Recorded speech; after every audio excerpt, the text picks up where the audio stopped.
ریاست مخالف دہشت گرد تنظیموں نے پاکستانی سیکورٹی فورسز کے خلاف اپنی دہشت گرد کارروائیوں میں اضافہ کرتے ہوئے اپنی حکمت عملی بھی تبدیل کر لی ہے۔ سیکورٹی حکام کا کہنا ہے کہ ریاست مخالف دہشت گرد اب زیادہ منظم انداز میں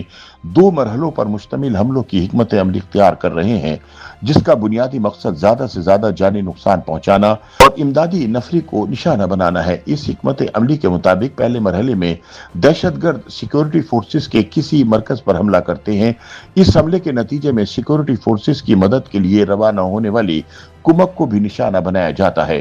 اگرچہ چند برسوں کے دوران ایسے متعدد واقعات رونما ہو چکے ہیں جن میں پولیس کو بھاری جانی نقصان اٹھانا پڑا، تاہم ناقدین کا کہنا ہے کہ پولیس محکمہ ابھی تک اپنی انسداد دہشت گردی کی حکمت عملی کا مکمل اثر نو جائزہ لینے اور نئی صورتحال کے مطابق واضح عملی رہنما اصول مرتب کرنے میں کامیاب نہیں ہو سکا۔ سیکورٹی حکام کے مطابق دہشت گردوں کی نئی حکمت عملی کے تحت پہلے مرحلے میں کسی پولیس چوکی، تھانے یا سیکورٹی تنصیب پر اچانک حملہ کیا جاتا ہے تاکہ وہاں موجود اہلکار مصروف دفاع ہو جائیں۔ اسی دوران دہشت گردوں کا دوسرا گروپ ان تمام راستوں پر پوزیشن سنبھال لیتا ہے جہاں سے اضافی پولیس نفری یا کمک پہنچنے کا امکان ہوتا ہے۔ جب امدادی دستے حملے کی اطلاع ملنے پر روانہ ہوتے ہیں تو انہیں راستے میں کم از کم 3 بڑے خطرات کا سامنا کرنا پڑتا ہے، جن میں سڑک کنارے نصب بارودی سرنگیں، گھات لگا کر کیے جانے والے حملے اور ایسے کواد کاپٹر ڈرون شامل ہیں جو فضا سے دھماکہ خیز مواد گراتے ہیں۔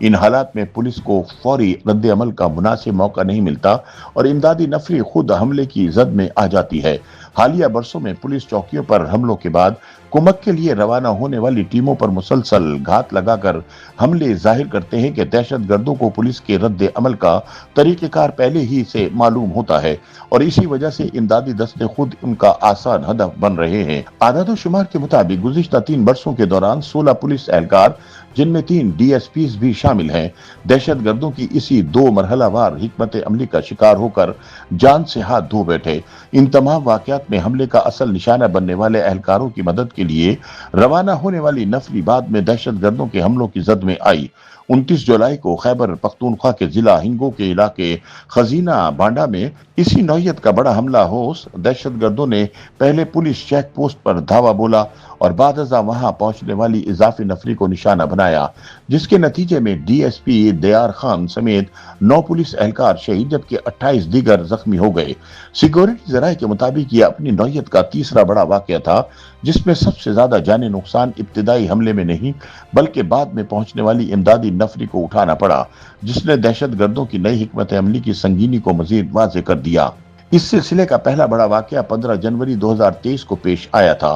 جب پشاور کے نواحی علاقے سربن پولیس اسٹیشن پر دہشت گرد حملے کے بعد مدد کے لیے روانہ ہونے والی ڈی ایس پی سردار حسین اپنے 2 محافظوں سمیت راستے میں نصب آئی ای ڈی دھماکے میں شہید ہو گئے تھے۔ اسی طرح 30 مارچ 2023 کو لکی مروت میں صدر پولیس اسٹیشن کی مدد کے لیے جانے والے تازہ دم دستے کو پیر والا روڈ پر بارودی دھماکے کا سامنا کرنا پڑا، جس میں D S P Iqbal Momand اور 3 کانسٹیبل شہید ہو گئے تھے۔ سینئر پولیس حکام کا کہنا ہے کہ ان واقعات سے واضح ہوتا ہے کہ جدید ہتھیاروں کی موجودگی کے باوجود مناسب تربیت، منصوبہ بندی اور جدید جنگی حکمت عملی سے واقفیت کا فقدان مسلسل قیمتی جانوں کے ضیاع کا باعث بن رہا ہے۔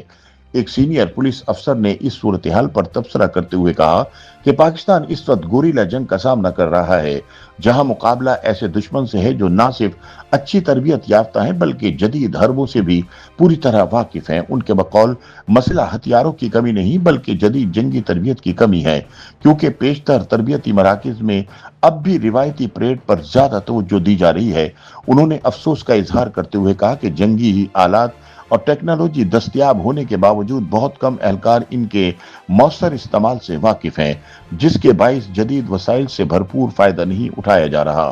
ہنگو حملے کی مثال دیتے ہوئے متعلقہ افسر نے بتایا کہ حملے کا نشانہ بننے والی